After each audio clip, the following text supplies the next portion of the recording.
Welcome to the Bootstrap Founder. My name is Arvid Kahl, and I talk about bootstrapping, entrepreneurship, and building in public. Today, we'll dive into just how quickly you should respond to customer service requests and my experience with that, having done it a bit too quickly in the past. First, let me thank the sponsor of this episode. Now, imagine this.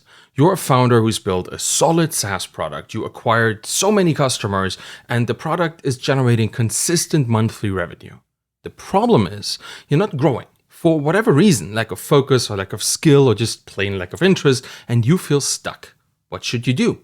The story I would like to hear at this point is that you buckled down and then reignited the fire somehow, and you got past yourself and the cliches and you started working on your business rather than just in the business. You start building an audience and you move out of your comfort zone and do the sales and marketing stuff that nobody likes to do. And in 6 months, you've tripled your revenue. The reality isn't that simple. Situations may be different for every founder facing this particular crossroads, but too many times the story ends up being one of inaction and stagnation until the business becomes less valuable or even worse, worthless. So if you find yourself here or your story is likely headed down a similar road, I can offer you a third option. Consider selling your business on acquire.com. Capitalizing on the value of your time is a smart move, and acquire.com is free to list, and they've helped hundreds of founders already. So go to acquire.com and see for yourself if this is the right option for you. And now let's talk about customer service. I used to think that responding to customer service requests as soon as possible was an unequivocally good idea. After all, who doesn't want to show their customers that they truly care about them, that they would drop everything to help somebody in need? But this dedication to responding quickly comes at a hefty price, a very, very hefty price. And I paid that price in the business that I ran back in the day. Today, I will dive into the pros and cons of super quick customer service responses, what software tuning has to do with it, and how you can approach balancing response speed with good business sense.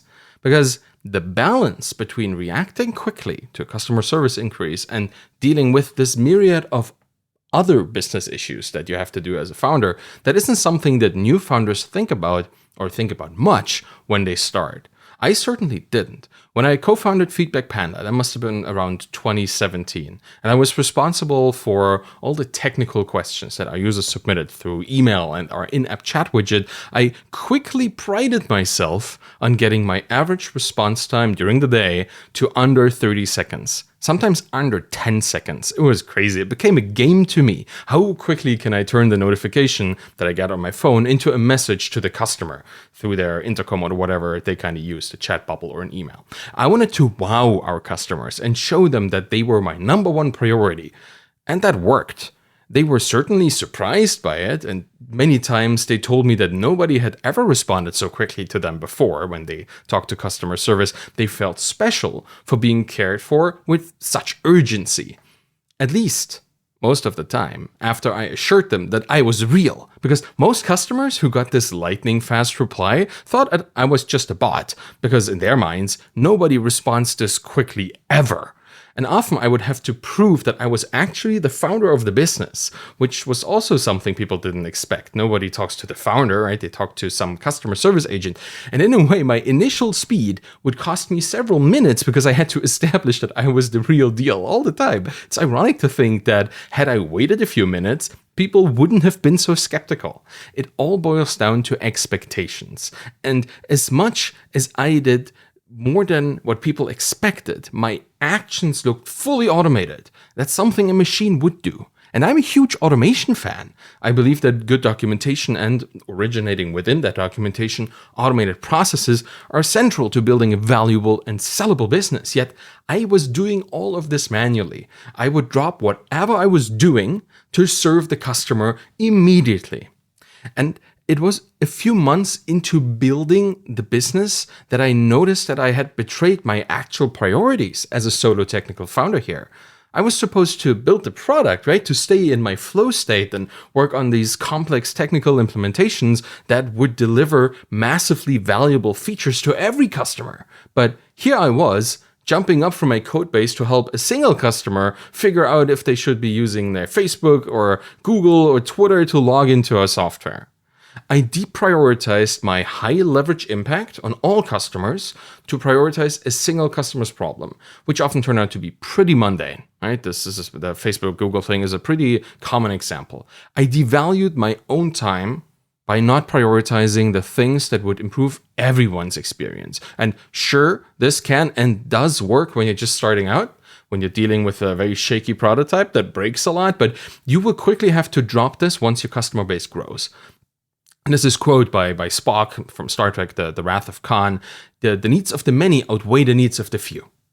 And for any low-touch software business, this is a core tenet of successful operations. You should focus on implementing things that really serve everybody, not just one person. Which is something that I realized once my developer productivity tanked noticeably. I kept doing this for way too long, and being constantly interrupted caused all my non-customer service work to suffer. Coding, product management, marketing, whatever I was working on, that required me to build this mental representation of a complex plan or concept in my mind. A single intercom ding, like the little sound that it makes, could destroy hours of work. And it caused my mental health to suffer as well. I focused on responding to those intercom notifications so much that I developed waves of anxiety when I heard this intercom ding. I still have this more than 4 years now after selling the business. The sound of a chat bubble brings it all back and causes my heart rate to rise too. This shouldn't be normal, right? So maybe optimizing for response times for customer service is not the best idea, at least not exclusively, and at least not doing it all by yourself. Apart from hiring a customer service rep, which is where this goes anyway, there's a way to have your speedy cake and eat it too. You might as well embrace the bots that people think you are. Your first layer of defense can be tools, and I think they should be tools, because tools are always awake, and they can respond faster than any human agent. And your customers will appreciate that. They actually like this because they don't want to talk to a person. That's not why they reach out to you. They want their problem solved. And ideally, you don't even have to be involved, because most people prefer to solve their own problems all by themselves instead of having somebody tell them how to solve them over chat. It's a self-confidence builder to be able to figure things out with a little help. And if that help is just a video or a few bullet points, well, ever the better. Immediate self-service trumps delayed hands-on help almost every time. And self-service can be very helpful, and I would suggest it to everybody building a business, particularly when you're good at guiding people through the use of multimedia. I have found, in my experience, that people love founder-narrated video walkthroughs, even if it's just a few clicks on the UI of your product.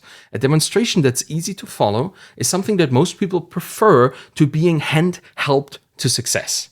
Try using images or better video as much as possible when you build your self-service knowledge base. And here's a tip from my experience with Feedback Panda for filling that knowledge base. Whenever you solve a problem manually through chat or email for the very first time, and then you expect it to happen again for somebody else because it's something that they might run into, document it right after you help that person. Take the 15 minutes you need to record a Loom or a VidGuide video and just integrate it right into your help desk. Write a few paragraphs too to make the solution text accessible and indexable, and you're done. Now you have it in your knowledge base and you're able to pull it out. You're done for now and you're done for the future because AI tools make it self-service particularly easy now. They have access to your full documentation and they can automatically suggest suitable articles within a second of a customer asking any question. And if nothing can be found, these tools can always escalate the conversation to a real human being, likely you. So you might want to wait even with that. ChatGPT-based systems can handhold your customers through multi-step processes while answering their questions at the same time. It helps to have a very elaborate knowledge base for that particular purpose. And that's why it pays off to write the article immediately after a solution. All future occurrences of that problem will be something your customers can solve themselves. I highly recommend it. And I know it's time you don't spend on other things, but I would spend it on this. Just one warning, and a big one here. When you use software tools, Don't act like your bots are people. Be honest and tell people that they're being helped by a smart documentation tool.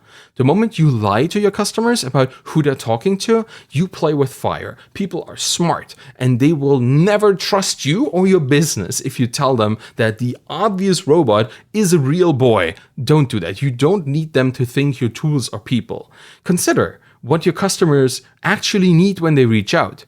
They have exhausted their capacity to either solve their problem by themselves or find a solution that gets them there. They probably Googled already and they clicked through every part of your software they could find, trying out everything before they had to jump over that hurdle to reach out. Their problem is critical enough to reach out to you and warrant risking this confrontation with a person, with a company rep. They don't want to talk to people to begin with. What they want is workable advice as soon as possible. The way they get there matters very little to them in the end. What matters is that their problem gets solved. And it took me a long time to understand that my customers also wanted something that I was actively working against by responding as fast as I could every single time. They want my business to succeed because they have a business that helps them succeed in my business. In retrospect, my customers felt more empathy for me than I had for myself back then and for my priorities. I was scared to leave a bad impression, so I overcompensated, and that was not a good idea. The way out is to set realistic expectations around replies. More for yourself than for your customers, really. They have a much higher tolerance than what you might think. They can wait a few minutes. In fact, they probably got up and grabbed a coffee right after sending that customer service message. They don't even see your thing, your 10-second reply, for the next 3 or 4 minutes. Just optimizing for response speed is reductive for you and your business, and it can actively harm your entrepreneurial impact. The exception, if you're solving a particularly critical problem. But for that, you need designated customer service reps that are always on call anyway. It's not a founder thing at that point. But if your product doesn't need real-time answers all the time, a few minutes, a few hours delay won't hurt anybody either. This is something you can even ask your customers about in a follow-up message once they get done with what they asked you to help them with. How quickly did you actually need that answer? Don't jump the gun. Consider that, as a founder, your customer service is just one of the many, many hats that you wear. We all want our customers to be king, sure. But a quick reply isn't the only way to do that. Another way, building products that need fewer customer service interactions. That's another way. Or focusing on building features that save your users so much time that they can then go read that documentation you wrote thoroughly and help themselves. That can work too. So when that chat bubble dings the next time, consider that what you're doing right now might be the more important thing to do than immediately reply. And then, once you're done, help your customer. And that's it for today. Thank you for listening to The Bootstrap Founder. You can find me on Twitter at AvidKahl, ARVIDKAHL. You'll probably find me on Threads as well, if that is still around today. You'll find my books and my Twitter course there as well. And if you want to support me on the show, please subscribe to my YouTube channel, get the podcast in your player of choice, and leave a rating and a review. That's the most important stuff. The most impact you could potentially have on my life is by going to ratethispodcast.com/founder and pick the platform that you use to leave a rating and a review. A kind one would be nice. Any of this would help the show. And thank you so much for listening, and have a wonderful day. Bye-bye.